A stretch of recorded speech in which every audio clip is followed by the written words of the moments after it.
Good afternoon, everybody, and thank you very much for coming. I can't tell you how much I appreciate all of those who traveled quite a ways to come and talk about House Bill 5.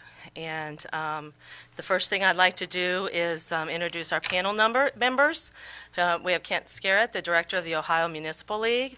Then we have Lou Gentile, our state senator from the 30th District, and Debbie Phillips, our House representative from the 94th District.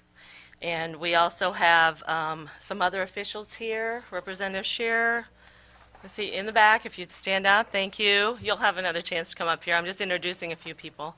The next thing I'm going to do is, and I do appreciate you coming from quite a ways, is let the other entities who have sent representatives from southeastern Ohio just come up and just introduce yourselves at the microphone, if you would.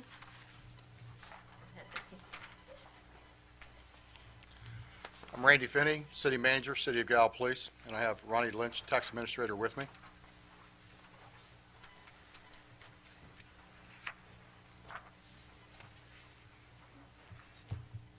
Dave Smith, Mayor of Lancaster, and with me is our Tax Commissioner, Andrew Yost.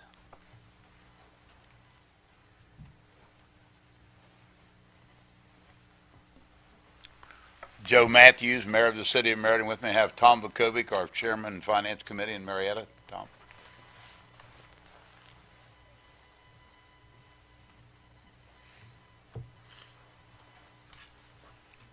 Michael Lawrence, I'm Mayor City of Belpre.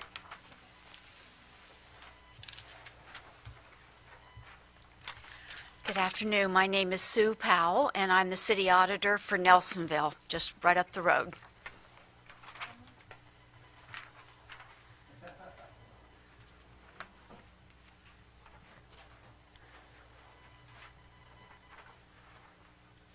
Jean Durst, I'm with the Village of Pomeroy Tax Administrator. My name is Paul Duback. I'm the City Treasurer from the City of Zanesville.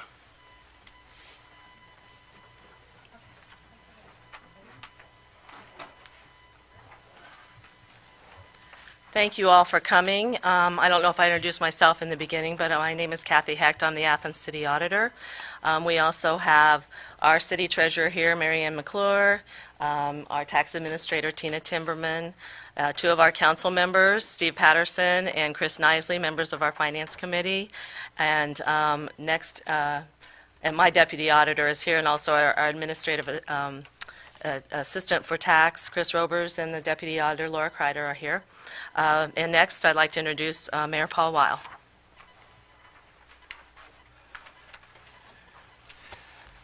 Okay, thank you all for coming. I know it's a concern here. Let me start. I have a statement, and of course, I always don't stay on target, but I'll try. Our council members are actually our finance personnel, council committee, so they're aware of the issues that are here. Again, I'd like to thank everybody for attending today. We gathered here today in order to show our opposition to substitution House Bill 5, or HB5. The City of Athens and Southeast Ohio communities are fully committed to bringing uniformity to the Ohio municipal income tax. This has been not a bad point at all because it makes everything easier. However, this bill is full of complex tax laws that will make the system more confusing while stripping the municipalities of their vital revenue that is required to maintain current services.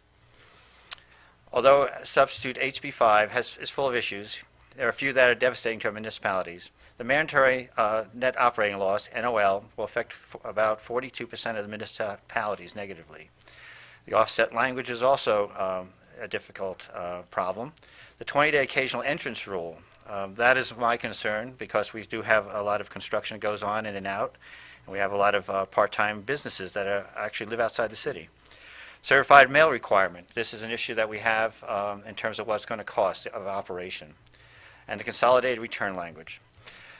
This bill is being advertised as simple, revenue neutral, and uniform. It may be uniform, but it seems to be confusing, and revenue neutral. This is far from the truth. In simplicity, how do you take a current 23-page Ohio Revised Code bill and turn it into a 145-page bill and have simplification? What we have is a complex bill with language that is confusing and harmful to municipalities. This bill will not help economic development. What it will do instead is strip municipalities of the vital revenue to provide basic services. We live off our income tax. We live police, fire, How do these reductions in police, fire, and street maintenance and city services, how does that work for economic improvement when they're being reduced and being stripped of their resources? What HB5 does is shift the tax burden from the businesses to the individuals and force municipalities to raise taxes and eliminate services. It's hard enough to go to the taxpayer and say, give us more money, just because we've lost it somehow, and lost it up in Columbus. We ask for your support to stop this bill from mandating revenue losses for our municipalities. The Ohio Municipal League has language that will create a simplification and a uniformity without stripping the municipalities of home rule, all vital resources or revenues. We have uniformity and simplification of Ohio municipal taxes, but this HB5 is not the bill. At that point, I'd like to turn it over to Mr. Scarrett, I believe, right? Okay. Thank you. Thank you, Mayor. I got a slight promotion. I'm not the director. I'm the director of communications for the Ohio Municipal League, but I'm always aspiring. But thank you for the opportunity to come and talk to you about HB5, now Substitute House Bill 5. This is the fourth press conference this year that has taken place among municipalities that have coalesced together to bring awareness to concerns that are in the bill that they have. Concerns for the loss of local control in some aspects. The most significant loss of revenue is one of the greatest concerns. The previous press conferences were held in the spring. They were held in Cleveland, Dayton, and Central Ohio. And those areas all coalesced as you've done today, bringing in different municipalities, cities and villages from around the area to show unity and our concern for HB5, unity for the message that municipalities are for greater uniformity. We have not tried to stand in the way of fixing the local tax code that we recognize is burdensome in many areas for small businesses and could use additional improvements. But I think it's important just to clarify a few things that are in the bill and a few things that have been talked about the bill that aren't necessarily right on mark with accuracy. Some of the conversations that have taken place regarding the bill sets the situation or the environment around municipalities in Ohio that there are no uniformity standards now. And of course we know that Ohio Revised Code Chapter 718 is in place. It's about 30 pages of the Ohio Revised Code that deals exclusively with municipal income tax uniformity. Those statutes were written through previous General Assemblies, but more recently, in the year 2000, House Bill 477 was introduced and enacted. It was by Chairman, House Ways and Means Committee Chairman Don Motley at the time, and it instituted a number of uniform practices, more predictable uniform applications for the local income tax that currently 592 municipalities, cities, and villages across Ohio currently have.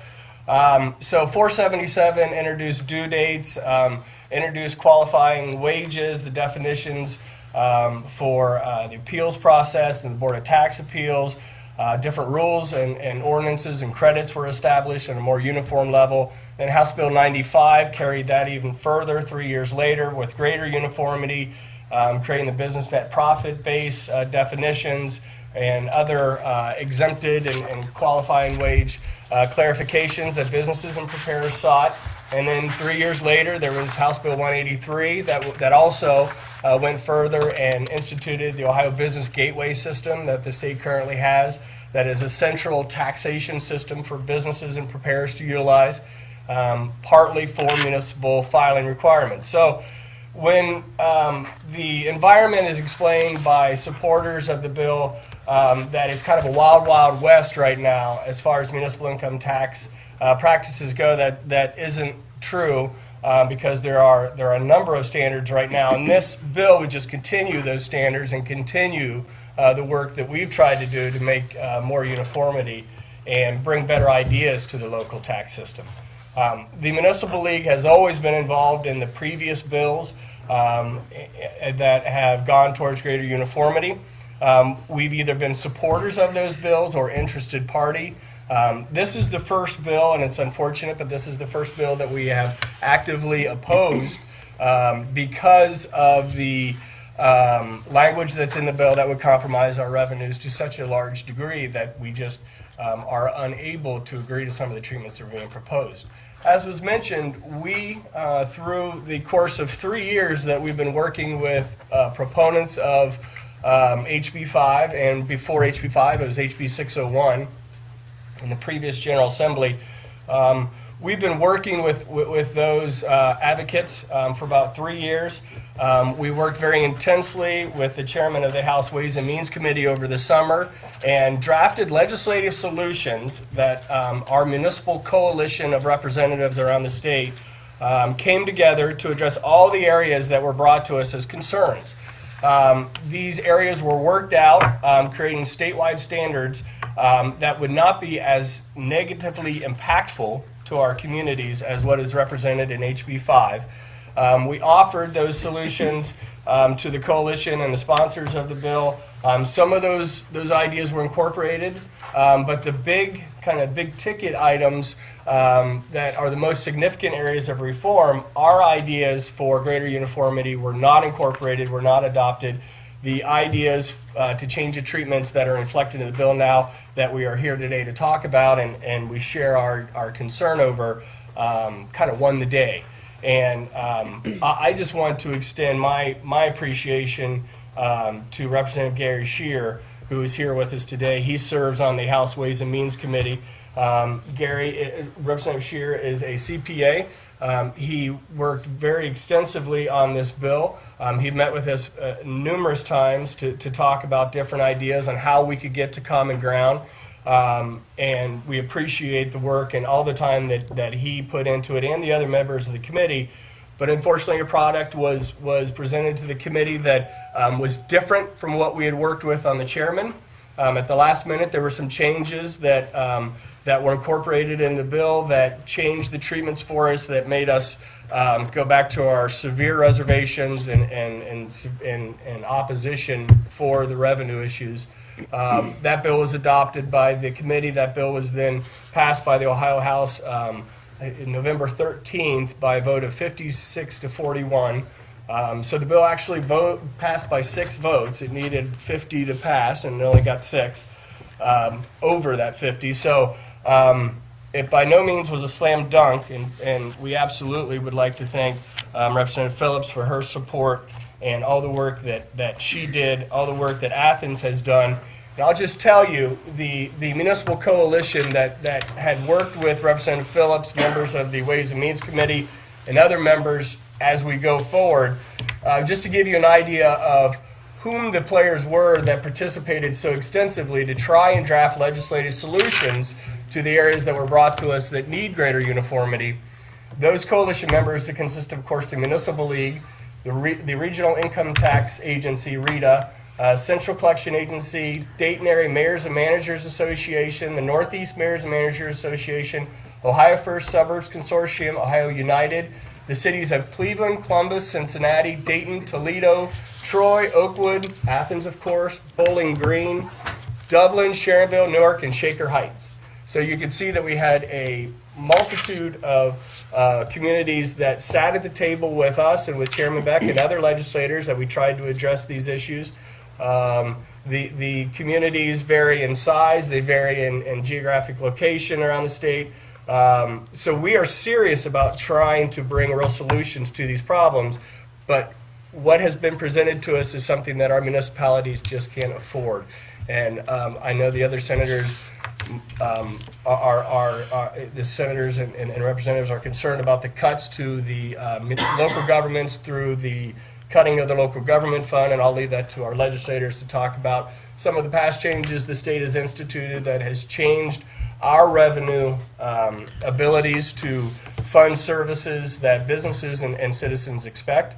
But I guess what I want to share is I appreciate very much the concern from the municipalities around southeastern Ohio and around the state for this very serious issue. And the message is we want greater uniformity. We think there are better ways to achieve that than what is in the bill right now, and we hope those areas of common ground to achieve real solutions for businesses will be advanced as the bill moves forward. Thanks, Kent. I appreciate the opportunity to be here and be able to talk about some of the concerns that that I have with House Bill 5 and that a lot of the municipalities have expressed in its current form.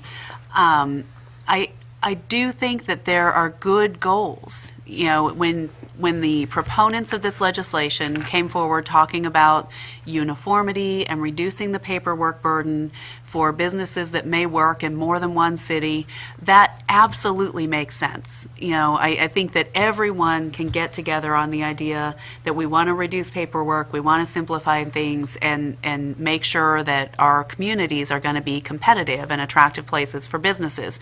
But part of what makes our communities competitive places and attractive places for businesses to locate is the quality of life and the services that are available in our communities. And we need to have infrastructure that's in good repair, and we need to have enough police officers and firefighters to provide for public safety.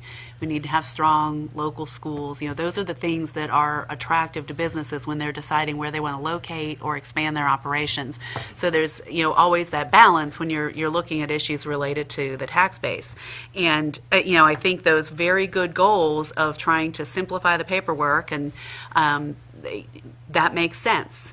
And I think that Kent described the process of negotiation as people on both sides of this issue work together to try to come up with something workable. And I just hope, Lou, that when it gets over to you in the Senate, you're going to be able to move further along implementing the solutions that were negotiated, because I think that some of the specific things that are in the bill, when you look at that, on dealing with occasional entrants, if you're a business that sends people out to different places, you know, defining what constitutes a day and whether somebody's going to report that they've worked in a particular city for a day, coming up with a common definition of a day makes sense so that businesses can keep track of all that information. And I think that in the negotiations there was good progress on coming up with a definition of a day that would work on both sides. So there was real progress made. Unfortunately, some of the last minute changes that were introduced to the bill created new problems. Kent mentioned those. One of them specifically was in how pass-through entities deal with offsetting their losses, right? And so this is somebody who reports their income from their business on their personal income tax. And by doing the net operating loss carry forward and changing the way offsets are calculated, it really is a financial hit for municipalities. And that was language that was introduced in the sub-bill, voted out of committee, and showed up on the floor before there could be a real public discussion of what that impact might be, an analysis of what the financial impact might be on different communities. So these are complicated policy questions, and it doesn't do us any good to have changes come in at the last minute that really haven't been through that negotiation and discussion process. Because when you're dealing with tax policy, particularly with all the different cities and villages around the state, things don't work the same in every community, and you need time to look at how it's going to play out on the ground and what the impact's really going to be.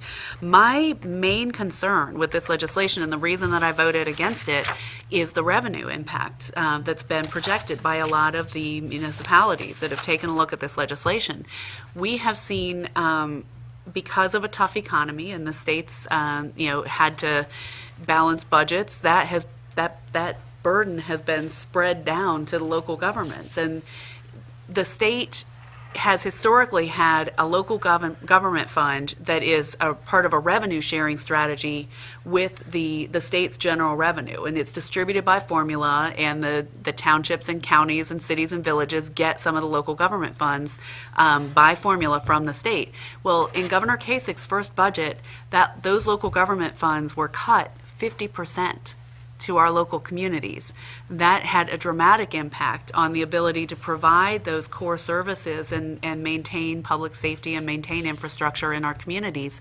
And to pile on with the other cuts that have come with the loss of tangible personal property tax, the loss of the estate tax, These are all policy questions that are legitimate to debate, but cities have been trying to cope with the reductions of these different revenue streams, and after cutting in all these different ways, to turn around and say, and you also can't raise this money locally to pay for the services that you need to keep your city safe and to make sure it's going to be the kind of place people want to live and raise their families, just doesn't seem fair to me. So as we continue to discuss the generally good idea of uniformity and reducing the paperwork burden, we have to listen to the people who are responsible for keeping our communities safe, maintaining the infrastructure, and maintaining a good quality of life in our local communities. So the bill is over to you in the Senate, and it needs a lot more work.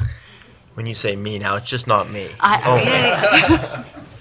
Well, thank you, Representative Phillips, for that. I think that was a very good overview. Representative Phillips has been sort of on the front lines of this in the House, and we've been in contact. Ken, thank you for your presentation. As Ken mentioned, it is complicated tax policy that's incorporated in this legislation. I've been talking with the Municipal League pretty frequently since it passed the House, since the bill passed the House. In my call here today, and I want to thank all the local leaders for their participation today. I think it's very telling, and I think, what did you say, Kent? It's rare that you actually go into full opposition of a bill, but I think that you have an accurate read on the feelings of those that you represent throughout the state of Ohio. I've heard since the very beginning of this, since this bill was introduced, very early on, from local officials, pretty much in unison about their concerns about it. And I think that the Municipal League has done a good job trying to put forward and be involved in the legislative process, put forward ideas that I would view as compromise. If you want to put a human face on this, so to speak, and I realize I'm in Athens, but I think a lot about the communities along my district here in Southeast Ohio. During the budget debate, I had offered amendments to restore local government funds because, as Representative Phillips had indicated just a minute ago, we have experienced deep cuts to the local government funds, and that has really compromised, I think, the ability of small communities, especially in our part of Ohio, where I would say at this point we haven't seen a full economic turnaround here. That we're still struggling and clawing our way out of this economic recession in Southeast Ohio, and we need local governments to partner. And when I've worked on economic development projects in the governor's office and as a legislator, trying to woo companies to come to Ohio or to stay here or to expand here, one of the first things I get asked is what about the local services? Are there adequate police and fire? Is there safety? Is there first responders? What's public education like? So I think being able to have the kind of services that we need and rely upon to grow the economy and to sustain it are critical. And I think if you're surely looking at this from an economic standpoint, I think this pending legislation that's passed does raise some issues. We're here at the end of the year.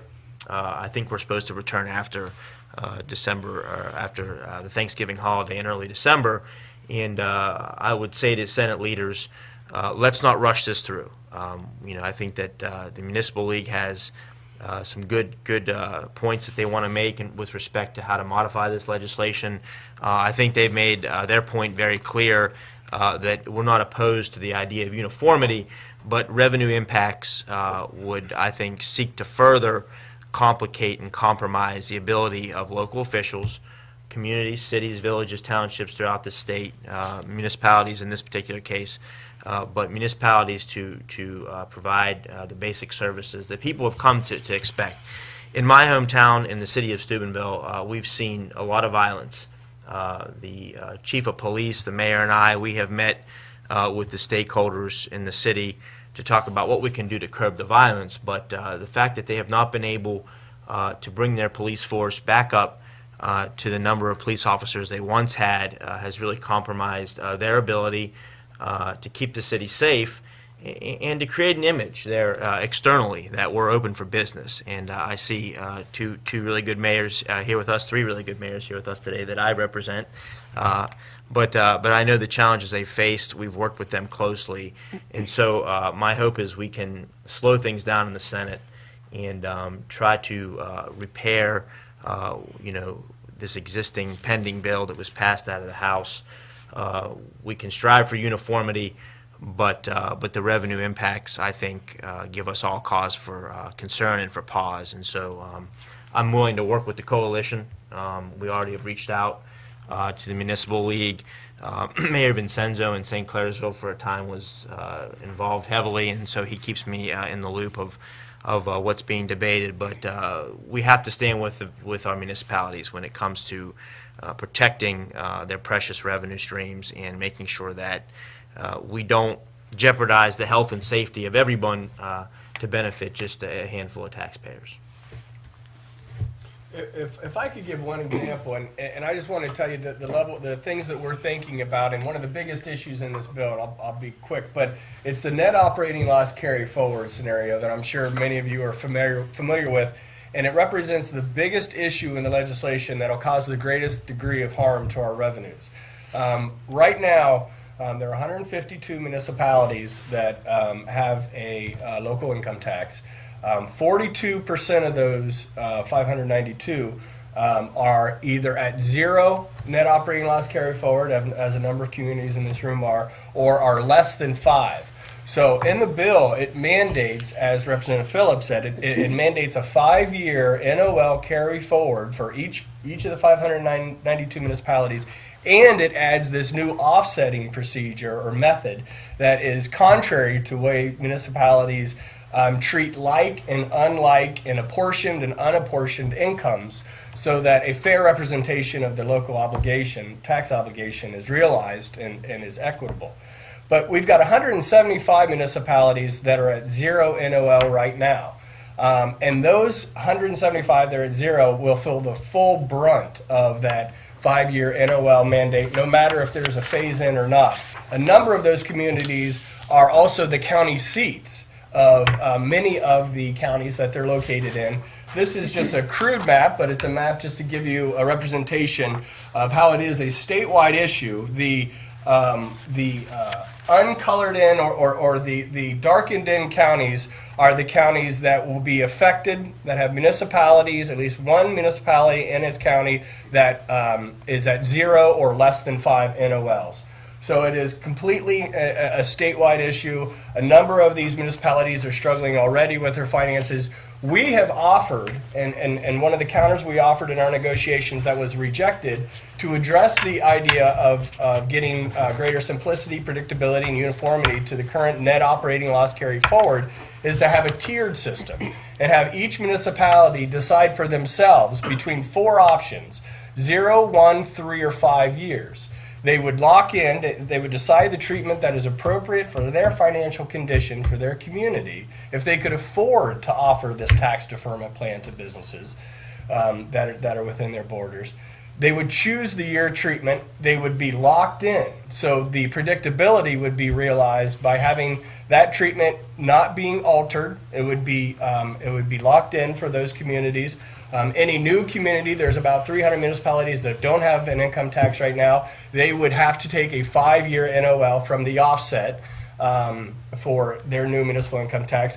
But that idea was rejected. That idea would have protected our revenues. That idea would have brought simplicity, predictability, and a degree of uniformity to one of the biggest issues for the proponents of HB5, and certainly one of the biggest issues for us because of the severe detriment that a 5-year NOL would impose upon our budget. So that's just an idea of, that's the biggest issue in the bill. That was our idea of compromise to try and address the issues, but we're now faced with a 5-year NOL, and we're hopeful that the Senate will take a look at the value of a tiered system rather than a 5-year NOL.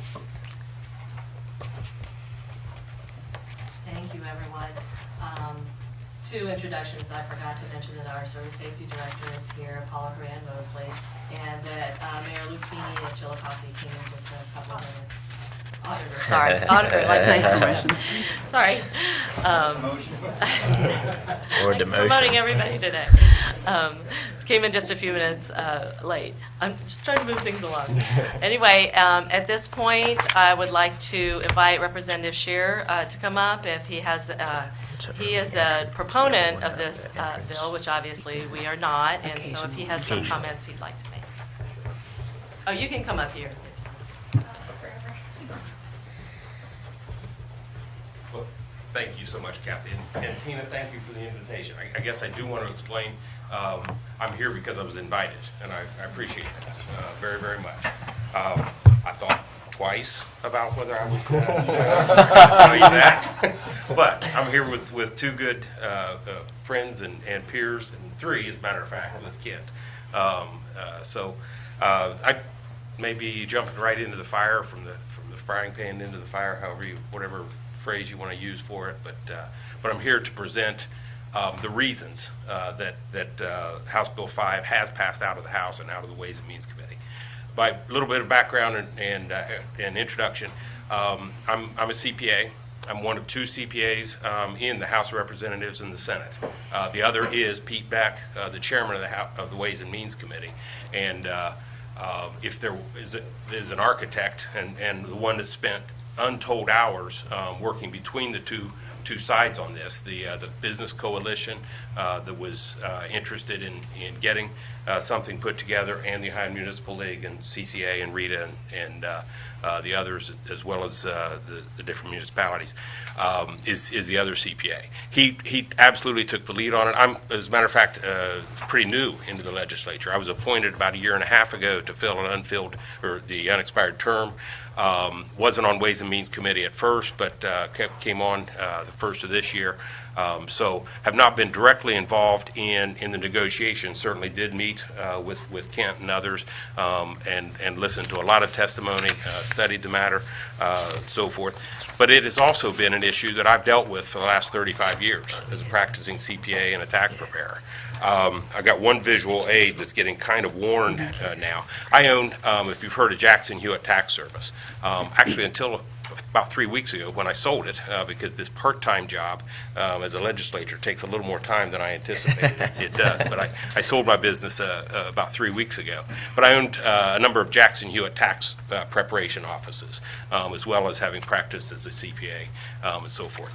But this is the postage receipt for the city income tax returns for my business. I operated in about 35 or so different municipalities. There are 27 tax filings here. The reason the difference between the 35 and the 27 is some of those offices or some of those municipalities are RETA or CCA, which are combined filings and organizations that do a great job at that. The total postage for these filings was $41. The checks inside these envelopes didn't total $41. And that doesn't even touch the time that I paid the outside accountant to prepare these filings. And this is what our small businesses are faced with, is in many cases different filings. They all have to be different filings, and it's quite a headache. And as I have practiced as a CPA for the last 35 years, I've become friends with folks around the country, tax preparers and CPAs, and I'll get calls every once in a while and say, what are you people in Ohio thinking when it comes to your municipal income tax system? And it's just evolved over time. It predates even you, Ken. And it I think stems, it sounds like, I'm not a lawyer, I don't understand this completely, but we've got this home rule doctrine in Ohio that gives our local governments more power or control in some way, and that's a good thing. I certainly agree with that. But we have absolutely, I've prepared tax returns for businesses or individuals in all 50 states, and we have absolutely the most complicated system of municipal income taxes in the country. And I say that before House Bill 5, and even if House Bill 5 does come into law, it will still be the most complicated system in the entire country. So if we can do, something to change that and make it more uniform and a little more reasonable on businesses and employees, by the way, because these employees that work in different municipalities have to file in different cities as well. I've got a lot of things that I'm not going to take a lot of time, but I do want to say it's not a perfect bill. As a business guy and as a tax preparer, there's plenty of things that I see that could be done would be true uniformity and true simplicity. But there are things that I understand the two parties, and along with Chairman Beck, worked on early on, and it just wasn't going to happen.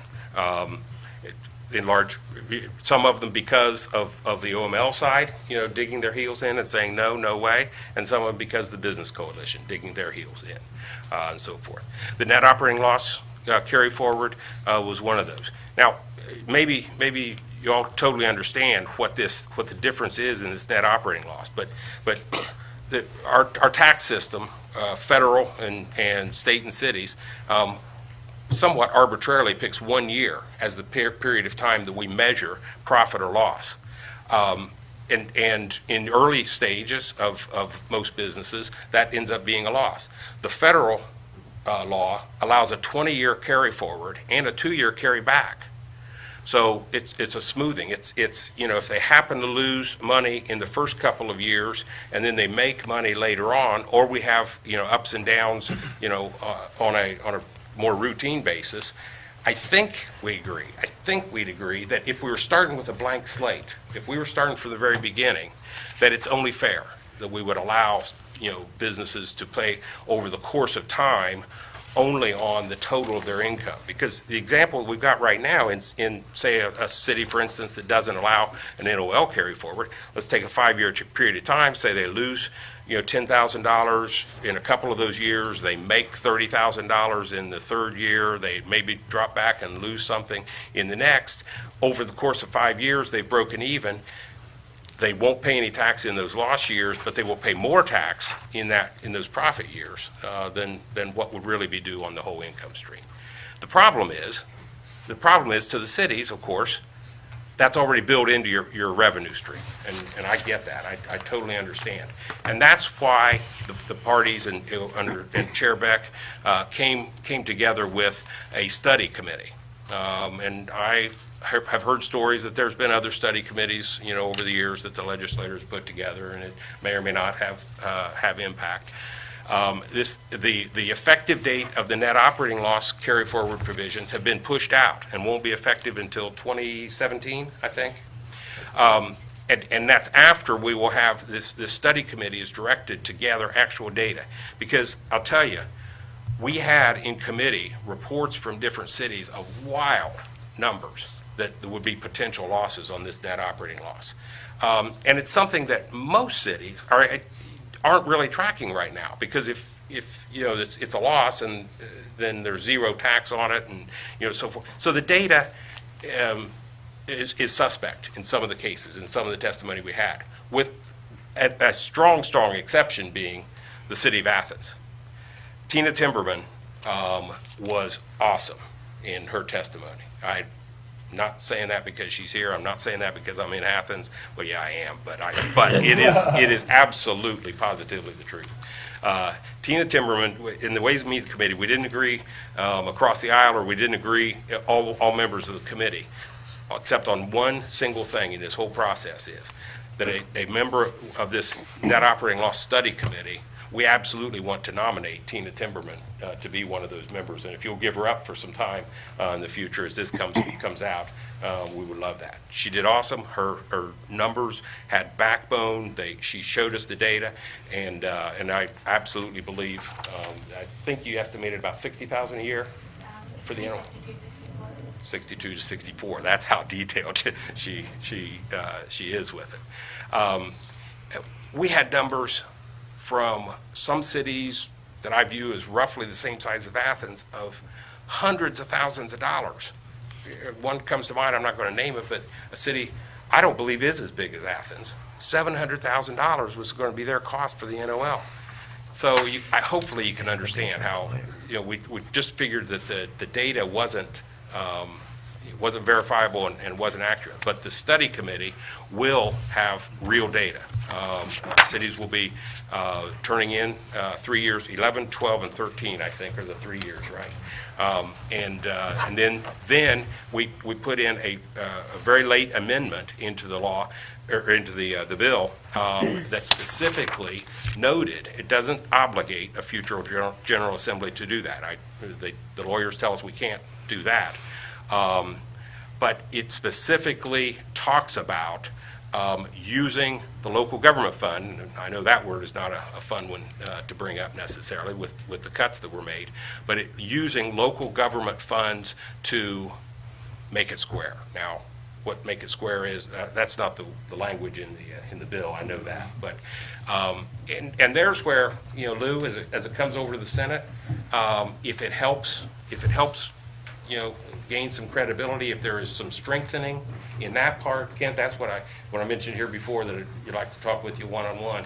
Here, I guess I'm saying what I wanted to say, and that is, I could see strengthening that part of the bill to hold the legislature, however well you can hold the legislature's feet to the fire. We'll need to talk about that. All right. The Okay. history with the state and past agreements isn't that strong. I don't doubt that. I don't doubt that. Anyway, Kathy, I appreciate it. I've got other things here. I'd answer questions if you want, whatever, but I appreciate you giving me an opportunity. Well, thank you for coming. Sure. We do appreciate it. Sure, thank you. I'd like to thank everyone for coming tonight. My name is Tina Timberman. I am the Athens City Income Tax Administrator. I was the one who called this press conference and invited all of you. I'd like to thank you for taking your time to attend. I did invite Representative Scheer as well as all of the representatives in your areas. I wanted to make sure that if their cities were here, that they had the opportunity to come and listen to what you had to say. I would like to first address something you said, Representative Scheer. You talked about your $47 or your $41 in postage for that 27 tax filings. House Bill 5 does not eliminate that. Great point. Great point. You will still have to file. The threshold will be $10. So instead of sending less than $41, you may not have to send any money at all. So that was not fixed in House Bill 5.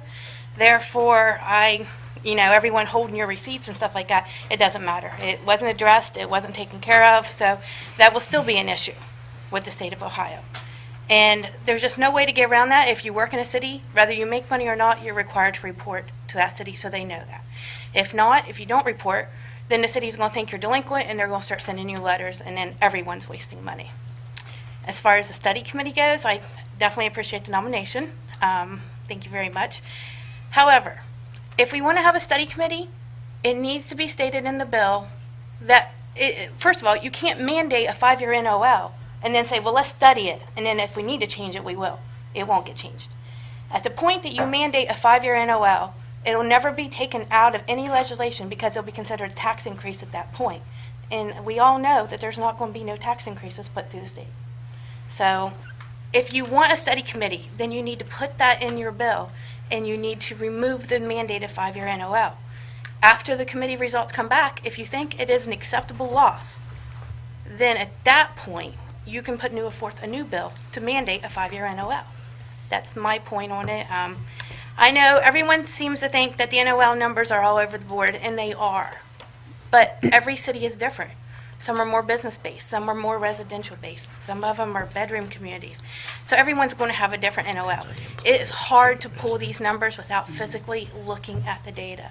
I pulled a 23,000-line spreadsheet and manually went through and applied our losses forward to get our numbers. That's why they're rock solid. I spent days looking at nothing but lines of data, making sure that I could tell the City of Athens and I could tell the House Ways and Means Committee exactly what we were going to lose. I wanted to make sure no one could come back to Athens and say, we don't believe you. And I'll tell you, on that floor, no one questioned my numbers. So he was definitely right. Completely true there. As far as House Bill 5 goes, I mean, at what point is too much revenue? I mean, for a City of Athens, it's not just the NOL. It is also that offsets. Offsets cannot be determined. It's not something you see.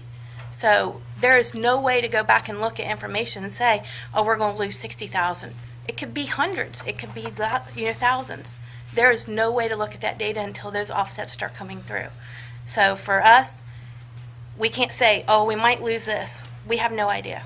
With the rentals in the city of Athens, offsets could be devastating to us, especially with the percentage of rentals that's in our community. The NOL, we already know the impact. We have the estimates exactly. The language in House Bill 5, not only is it confusing and contradicting, it's spread throughout the bill. So it's hard to be able to look at something and determine if that's just that one section is it.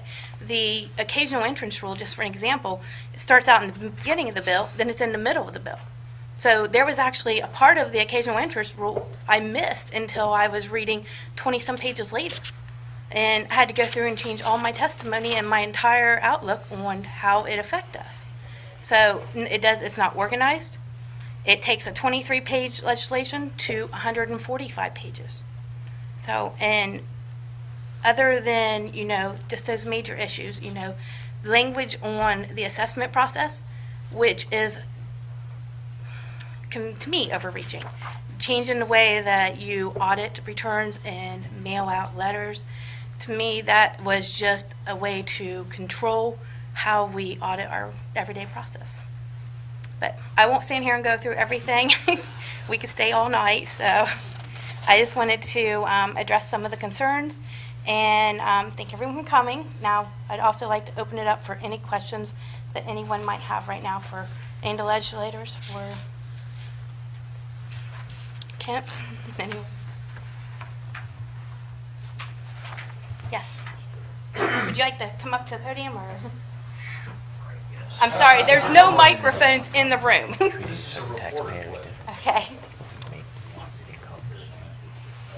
Sure, come to the microphone. Yeah, I'm sorry, there's no microphones in the room to pick up. These are for the TV audience. Oh, no, I can't be on TV. Okay, I got to admit that I am not smarter than a fifth grader. So can somebody explain the NOL thing in a fourth grader's language? Tina? A net operating loss carry forward, if you have a business and you lose $10,000 this year, if you make $20,000 next year, a net operating loss carry forward allows you to carry that $10,000 towards your next year's gain. So you're allowed to do that for 5 years. So then instead of paying taxes on $20,000, you're only paying it on $10,000. Now, it could be that you could actually eliminate all the tax. So if you lose $10,000 this year and next year you gain $10,000, it wipes your gain out and you pay no taxes. Okay. Now, if that, initially I can see whether it would hurt the city. But if it helps the business, aren't they liable to hire more people? Actually, there's been a lot of studies showing that businesses are not hiring. Their profits are going up, but their payroll is not. So no, it does not state that just because you're not paying those taxes, you're hiring more people. What that does is a business is receiving services all year, every year, and it's eliminating them from helping pay for those services. Yes, please. I just.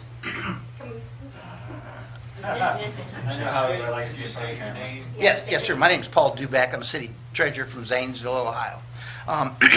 We recently did away with our NOL. I recently did away with our NOL. There was a meeting of several, probably half a dozen landlords and a couple local businessmen. One of the gentlemen that was a businessman I've been doing business with personally in the city of Zanesville since roughly 1972 when I first got out of college and started and moved over in that neck of the woods. The gentleman sat there and explained to me because of my net operating loss, he was going to have to pay taxes for the first time in 25 years. And he thought I wasn't being fair because he's been able to carry his NOLs, okay? And the fact of the matter is this. In most cases, businesses don't lose money. It's paper loss. Okay? I don't care what anybody says. They don't lose money because if they're losing money, they're not going to be in business for 20 years. I have several friends that are CPAs. I know how that works. I was self-employed for a long time. 2 different occasions. So I don't buy into this, well, they're losing money. They're losing money on the books. but not in their pocket. They're going to take away the money from my little town, so I can't afford to maximize the tax dollars that I'm collecting, to hire more firemen, to hire more policemen, because I have businesses that for 25 years haven't paid taxes. But they expect a policeman up there if somebody breaks into their business. They expect a fire department up there if their building catches on fire. They want us to asphalt the street in front of them, which we do. Replace the sidewalks in front of them, which we do. Repair the alleys behind them, which we do. But they don't feel a need to pay taxes because they lose money. Golly, him and his 2 sons and 5 guys that have been there forever, I don't know how they survive. I feel sorry for them. They probably have to go down to Christ's table to eat because they're not making any money. Can I ask one other question to the people, the elected officials here? How many are Republicans?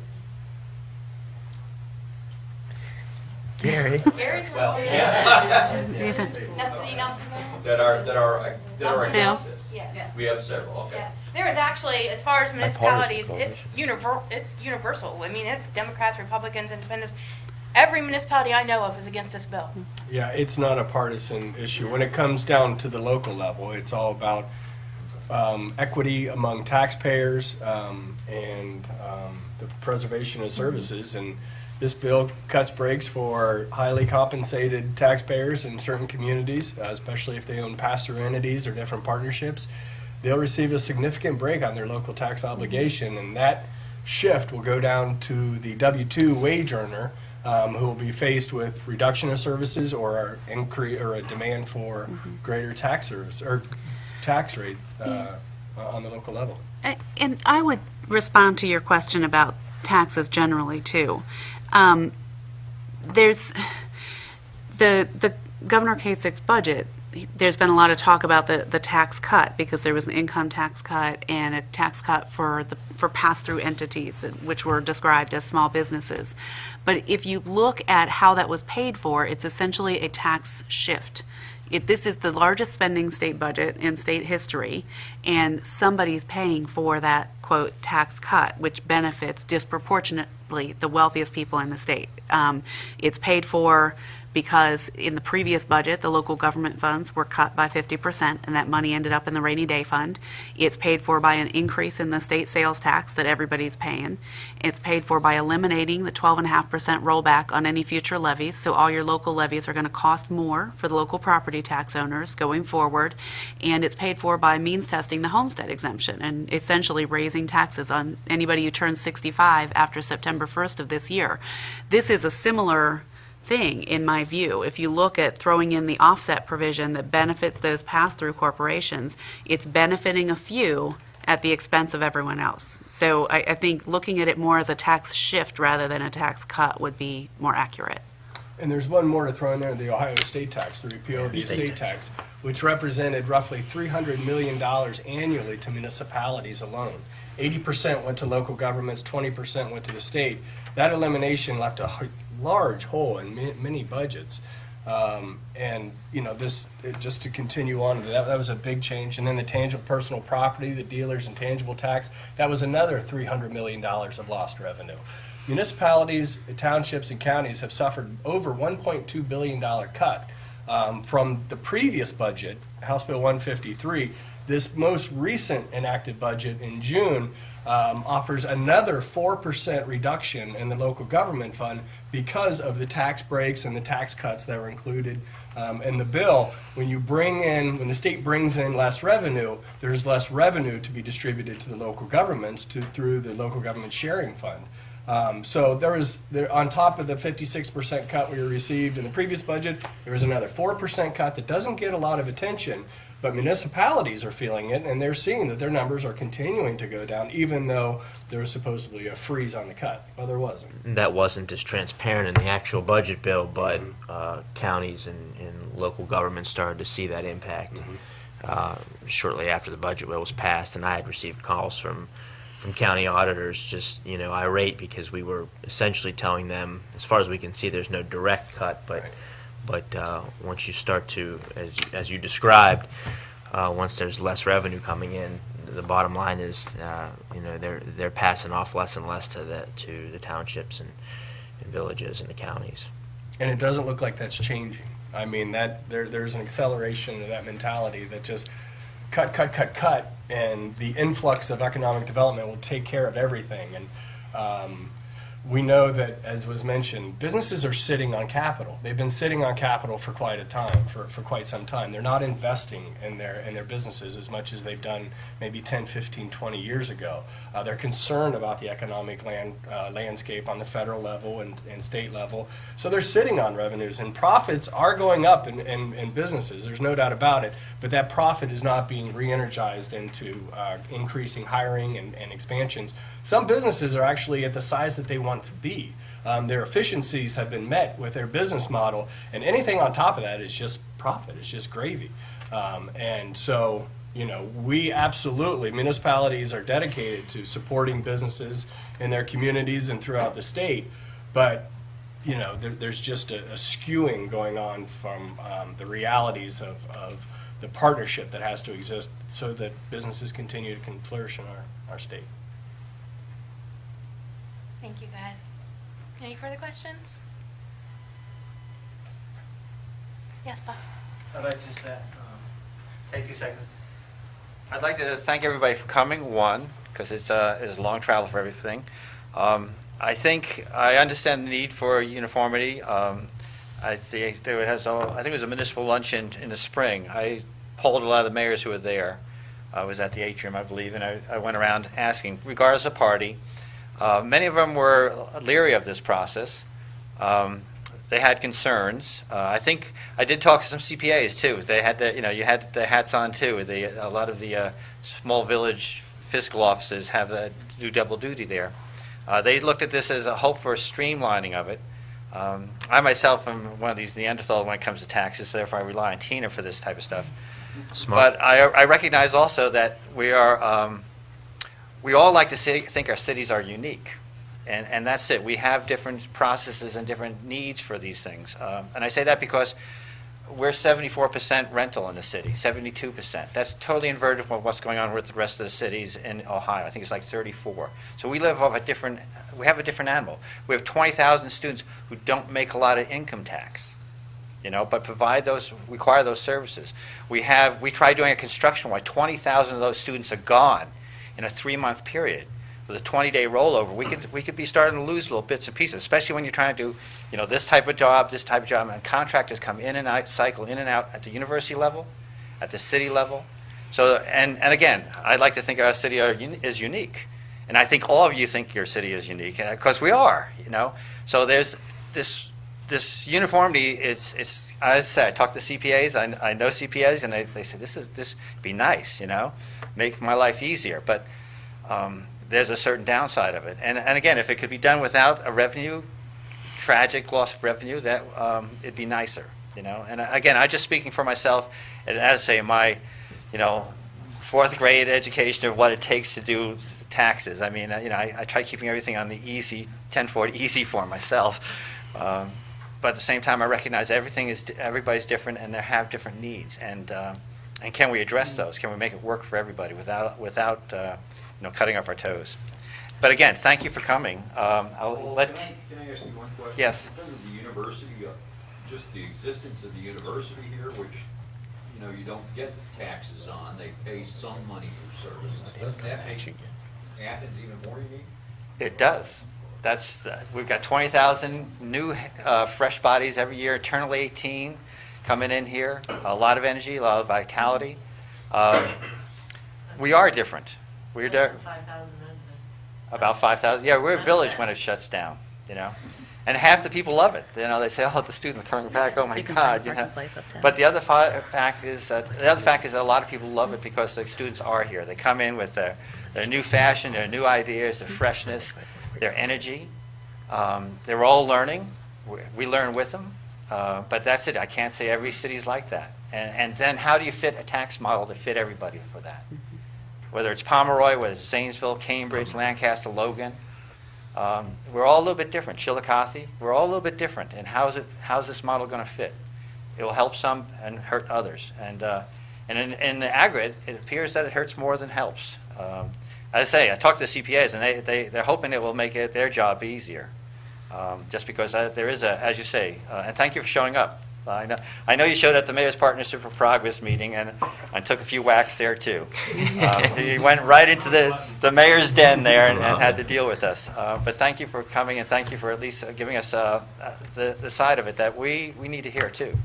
Can I get him to answer your question back to the microphone about how can you put the model to everybody? Would you like to do that? Do you have? He himself admits he's new to the process, but. How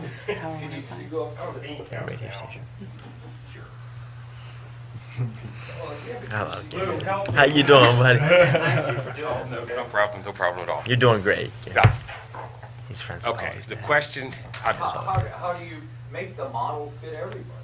I mean, can you do it? Is that not what you're trying to do? And can you really do it? Okay. The question is, how do you make one model fit all municipalities or all taxing jurisdictions? I don't know. I don't. I am new in terms of understanding how you finance government. By the way, this year and a half ago when I was appointed, I've never been in any public service office. I've never had your guys' jobs or had responsibility like you guys have, and I have come to appreciate tremendously the responsibilities you have, and the unfunded mandates that come down on you, and for whatever. Having spewed forth that, I still don't have an answer as to what it is. But I guess I'd throw out. Well, I would want to throw out one thing. It is so complicated. Right now it is so complicated.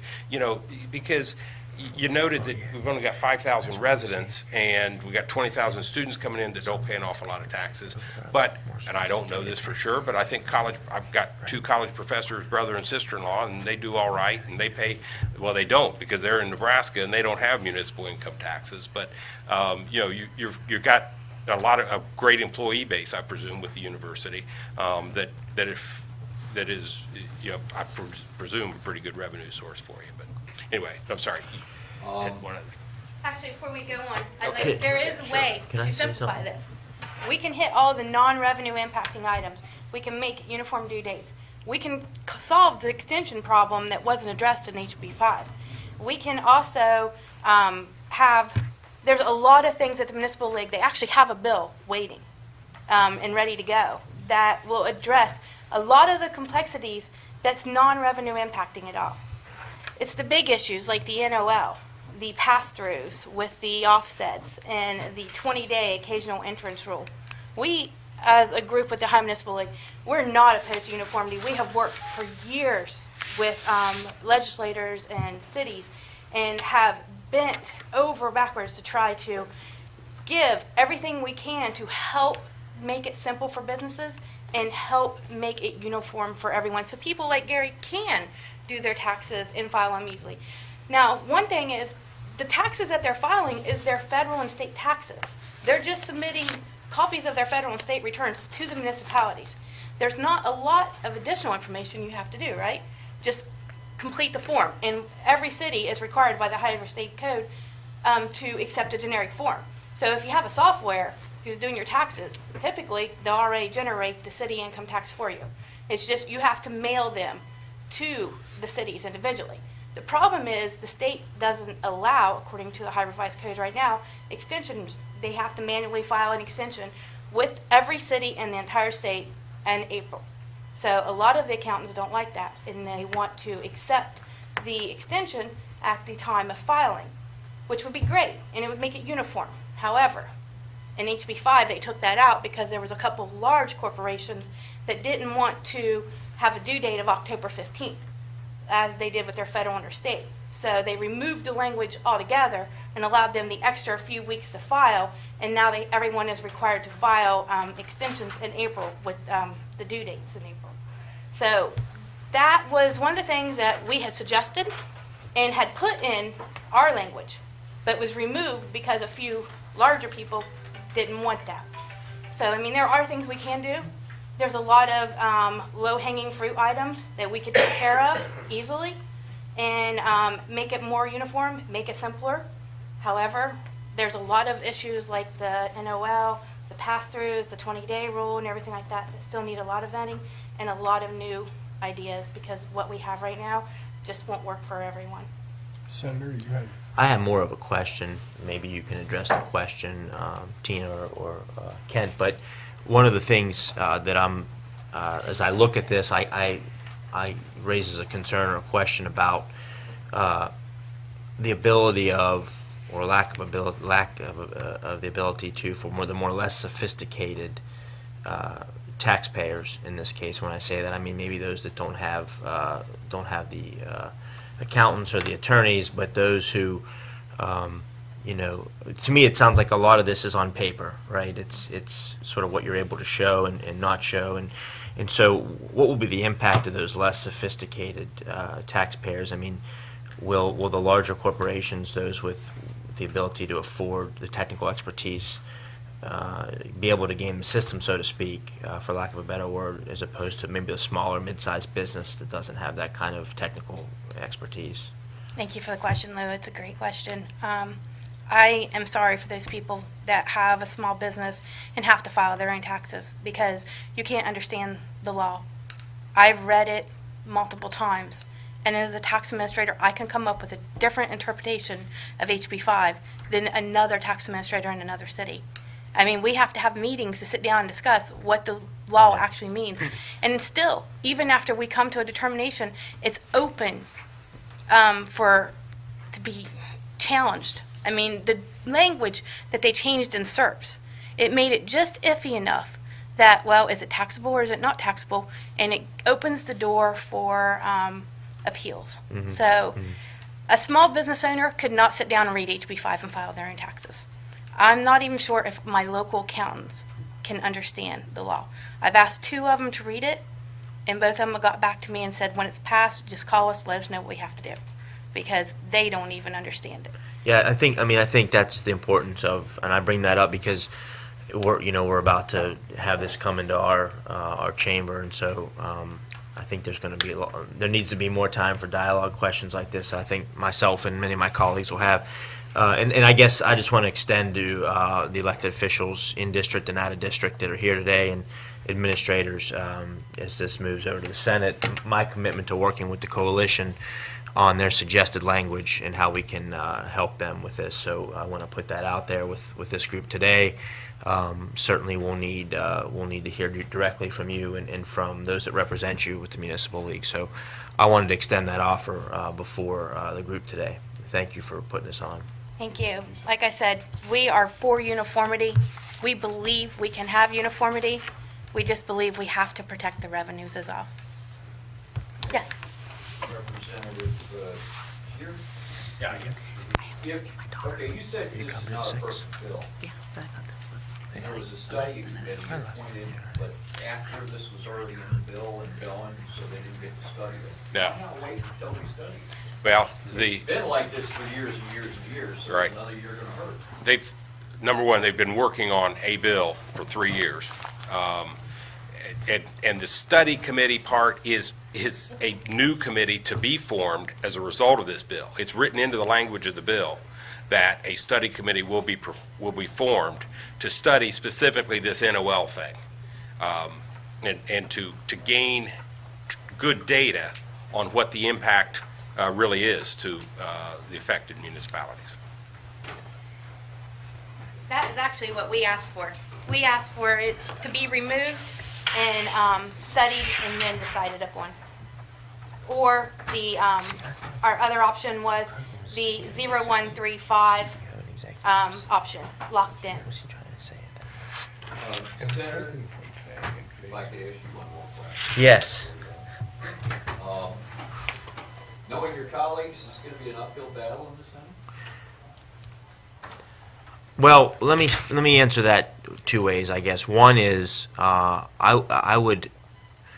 we have 1 week, possibly maybe 2, and I would strongly urge them not to ram this through, have a round of hearings one day and then put this on the floor the next day. I think that would be a big mistake, and I've seen that done, but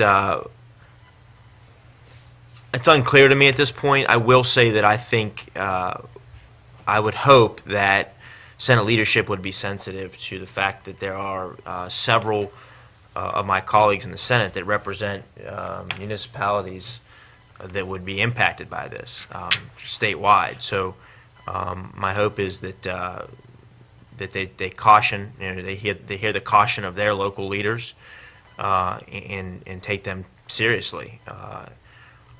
But they have the majority. It's 23-10, and we've seen things get run through before at a breakneck pace. My hope is the coalition has assembled a group of leaders throughout the state that can urge those key legislators in the Senate to take their time with this. But I haven't spoken to the leadership, and I don't know if you have or not. It's my understanding that President Faber has indicated somewhere along the line that he thinks this is the right approach. But my hope is he'll take it to his caucus, all 23 members, and get their feedback, because they do represent a lot of areas that I would assume would feel the impact of this legislation. If I may remark on that, we have spoken to leadership. We have had meetings and continue to have meetings coming tomorrow, as a matter of fact, with the chairman of the committee where the bill's been assigned.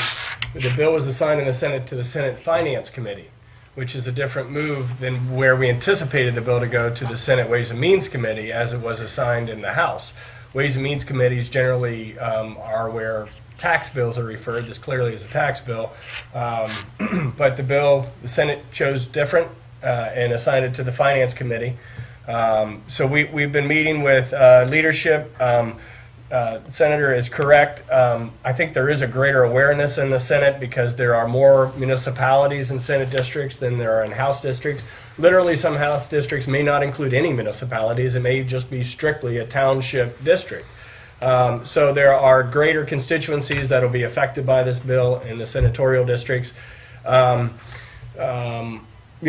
just tell you that there is, I'm not going to speak for senators, but there is a level of support for HB5 and the direction that it's going. But there is a tremendous concern for the revenue implications in the bill. The Senate is, no offense to a good friend in the House, but the Senate prides itself as we're more deliberative, here thoughtful body. And they're the upper chamber. We're the upper as they chamber. remind us all the That's time. right. So they take things a little slower. They have bigger districts. They have bigger constituencies. The timeline that we're looking at right now that I've heard, we think that the bill will receive a first hearing before the year is out. The General Assembly will be back into January, February of next year. But that legislative calendar is going to condense considerably because 2014 is an election year. And so there's going to be more time spent back in the district than there is time at the State House compared to this year, just by the nature of the campaigns. So that limits the amount of time that the bill could get through to have the degree of vetting that we believe that this bill deserves and is necessary. But what that, not to get too far down the legislative weeds, but what that brings up is the lame duck session that is a great concern of ours, that if the bill remains in the General Assembly until after the November 2014 election, that period before the year ends and the General Assembly expires is called lame duck. And let's just say the accountability lessons for some legislators who may not have voted one way before the election but now feel a certain degree of freedom after the election to vote a different way, and the degree of scrutiny that legislator may feel may be lessened because the campaign is behind them. Well said. That is as tactful as I can do.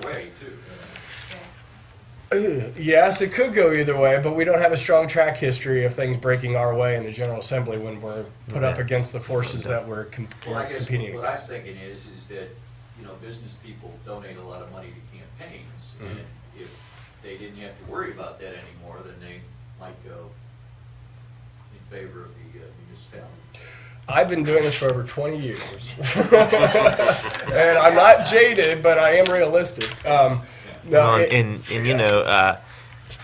sorry, I didn't No. mean to cut you off, but, You thought you had a good I point. didn't know that. I didn't realize that Senator Olschlager in the finance that the bill was going to his committee. Yes. So he's from a large urban area, Yes. Canton, Ohio.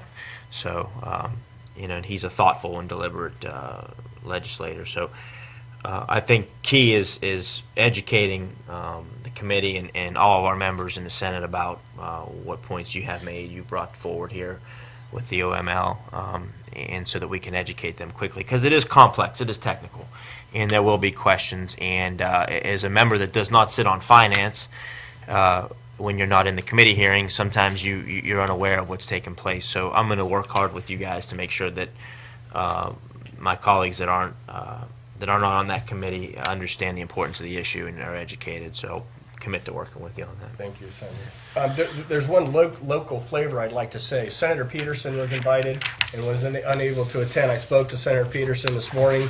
I was with Senator Peterson on Friday. The senator, when a House bill comes over, there's generally a person designated as the point person or the manager for that side.